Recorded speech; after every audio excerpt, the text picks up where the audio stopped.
Hyderabad Property Show 6th, 7th, 8th February. Venue High-Tech City. ఉమ్మడి విశాఖ జిల్లా వైసీపీలో విచిత్రమైన పరిస్థితి కనిపిస్తుంది. ఆ జిల్లాలో పార్టీకి నాయకులు లేనట్లు వైసీపీ అధిష్టానం అక్కడ ఎక్స్పోర్ట్ పాలిటిక్స్ చేస్తుంది. జగన్ మార్పులు చేర్పుల్లో భాగంగా నియోజకవర్గాలకు ఇన్ఛార్జీలే కాదు, రీజనల్ కోఆర్డినేటర్లుగా సైతం పక్క జిల్లాల నుంచి వలస వచ్చిన వాళ్లే బాధ్యతలు నిర్వర్తిస్తుండడం సొంత పార్టీలోనే విమర్శలకు తావిస్తోంది. దాంతో గతంలో గెలిచిన వైసీపీలో పనిచేసిన మాజీలకు రానున్న ఎన్నికల్లో సొంత నియోజకవర్గాలు ఏవో అర్థం కావటం లేదట. అంటే ఉమ్మడి విశాఖ జిల్లాలో ఉన్నవాళ్లు గతంలో గెలిచిన వారు సమర్థులు కాదని వైసీపీ అధిష్టానం భావిస్తుందా? ఎప్పటికప్పుడు నాయకులతో ఈ కుప్పిగంతులు వేయిస్తుంది. ఒకసారి చేతులు కాలేక కూడా మళ్ళీ అదే స్ట్రాటజీ అవలంబిస్తుండడం వెనుక వైసీపీ వ్యూహం ఏంటో విశాఖ జిల్లా నేతలకు అంతుపట్టడం లేదట.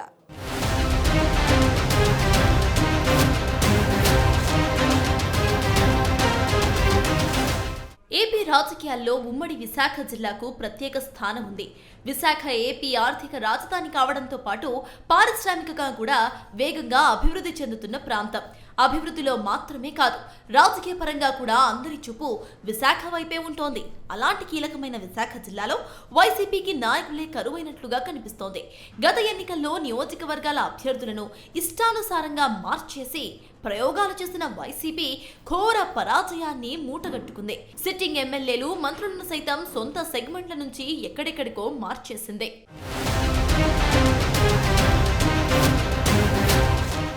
ఎన్నికలకు ముందు పార్టీ ఇన్ఛార్జీలుగా పక్క నియోజకవర్గాలు, పొరుగు జిల్లాల వాళ్లను నియమించడంతో లోకల్ క్యాడర్ వారికి పూర్తి స్థాయిలో సహకరించలేదట. ఎమ్మెల్యే అభ్యర్థులు నాన్ లోకల్ అన్న ప్రచారం జోరుగా సాగడంతో గత ఎన్నికల్లో ఎప్పుడూ లేనంత భారీ ఓట్ల తేడాతో వారు ఓటమి పాలై ఘోర అవమానాన్ని ఫేస్ చేశారు. 2024 ఎన్నికల తర్వాత కూడా వైసీపీ అధిష్టానం అలాంటి నిర్ణయాలే తీసుకుంటూ 2029 ఎన్నికలకు పార్టీ నాయకులను, క్యాడర్ని సిద్ధం చేయాలని చూస్తూ ఉండటం చర్చనీయాంశంగా మారింది.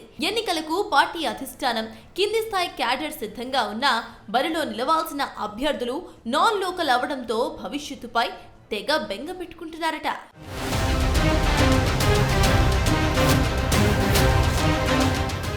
ముఖ్యంగా ఉమ్మడి విశాఖ జిల్లా వైసీపీలో ఎక్కువగా కప్పగంతలు కనిపిస్తున్నాయి. 2019 ఎన్నికల్లో అనకాపల్లి నుండి పోటీ చేసి మంత్రి అయిన గుడివాడ అమర్నాథ్ 2024 ఎన్నికల్లో గాజువాక నుండి పోటీ చేసి రాష్ట్రంలోని అత్యధిక ఓట్ల తేడాతో రికార్డు ఓటమిని మూటగట్టుకున్నారు. గాజువాకలో అయినా ఆయన పార్టీని ఈ 5 సంవత్సరాలు బలోపేతం చేసుకుని ఉంటే 2029 ఎన్నికల్లో బలమైన అభ్యర్థిగా పోటీలో నిలిచే అవకాశం ఉండేది. కానీ 2024 ఎన్నికలు ముగిసిన వెంటనే జగన్ ఆయన్ని గాజువాక నుంచి అనకాపల్లి జిల్లా చోడవరం నియోజకవర్గానికి షిఫ్ట్ చేసేశారు. దాంతో పాటు అమర్నాథ్ ని అనకాపల్లి జిల్లా పార్టీ అధ్యక్షుడిగా నియమించారు.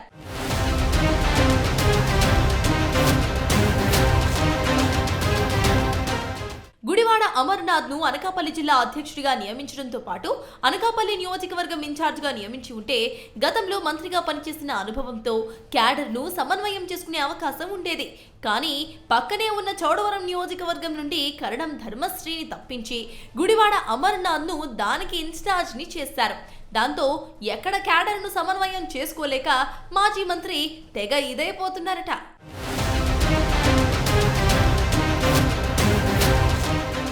మరోపక్క 2019 ఎన్నికల్లో చౌడవరం ఎమ్మెల్యేగా గెలిచిన కరణం ధర్మశ్రీని ఎలమంచలి నియోజకవర్గానికి ఇన్ఛార్జిగా పంపించారు.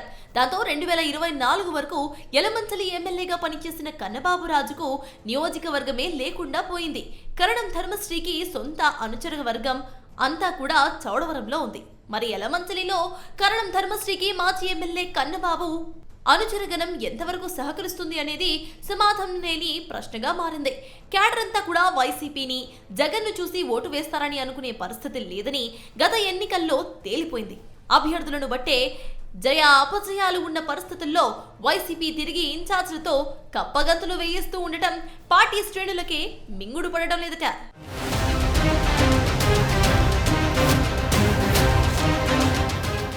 పార్టీ పదవుల ఎంపికలో పక్క జిల్లాల నాయకుల మీదే వైసీపీ అధిష్టానం ఎక్కువగా దృష్టి పెడుతూ ఉమ్మడి విశాఖ నాయకులను చిన్నచూపు చూస్తోందన్న విమర్శలు జోరుగా వినిపిస్తున్నాయి. ఓటమి తర్వాత వైసీపీ ఉత్తరాంధ్ర జిల్లాల ఇన్ఛార్జిగా కాకినాడ జిల్లాకు చెందిన మాజీ మంత్రి కురసాల కన్నబాబును వైసీపీ అధిష్టానం నియమించింది.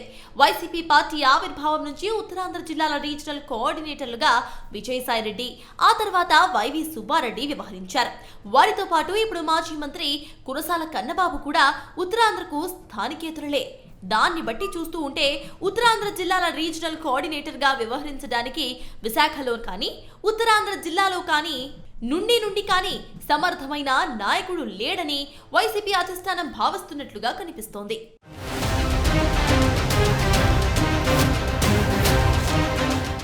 ఉత్తరాంధ్ర ప్రాంతం గురించి పూర్తి అవగాహన ఉండి పార్టీ స్థితిగతులు తెలిసిన నేతలు రీజనల్ కోఆర్డినేటర్ గా నియమిస్తే గ్రామ స్థాయి నుండి జిల్లాల స్థాయి వరకు ఉన్న క్యాడర్ మొత్తాన్ని కూడా సమన్వయం చేసే అవకాశం ఉంటుందని వైసీపీ క్యాడర్ అభిప్రాయపడుతోంది. కానీ వైసీపీ అధిష్టానం పక్క జిల్లాల నుండి రీజనల్ కోఆర్డినేటర్లను తీసుకువచ్చి పార్టీని నడిపించాలని చూస్తూ ఉండటంతో వారు ఉత్తరాంధ్రకు చుట్టం చూపుగా వచ్చిపోతున్నారట.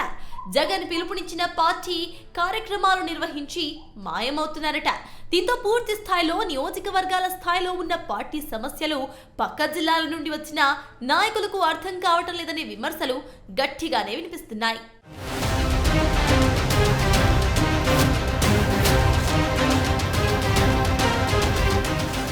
జిల్లాల నియోజకవర్గాల ఇన్ఛార్జీల విషయంలో కూడా పక్క జిల్లాలకు చెందిన వారిపై వైసీపీ అధిష్టానం ఆధారపడుతూ ఉండడంతో కింది క్యాడర్ వారికి పూర్తి స్థాయిలో సహకరించే పరిస్థితి అక్కడ కనిపించడం లేదు.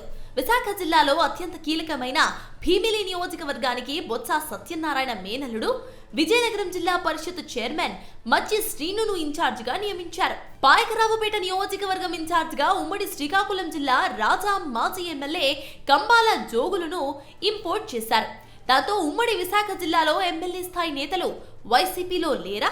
గతంలో ఎమ్మెల్యేలుగా పనిచేసిన వాళ్లను ప్రజలు నమ్మటం లేదా అనే అనుమానాలు వ్యక్తమవుతున్నాయి.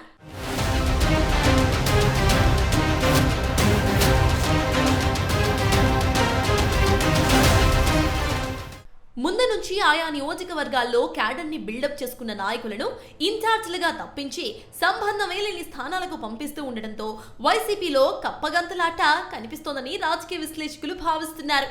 మరి వైసీపీ అధిష్టానం 2029 ఎన్నికల వరకు నియోజకవర్గాల ఇన్ఛార్జ్లుగా నియమితులైన వారిని పూర్తి స్థాయిలో కంటిన్యూ చేస్తుందా, లేక మళ్లీ ఎన్నికల నాటికి ఇన్ఛార్జెస్ ను మార్చేసి కప్పగంతులు కొనసాగిస్తుందా అన్న సందేహాలు సొంత పార్టీలోనే వ్యక్తమవుతున్నాయి.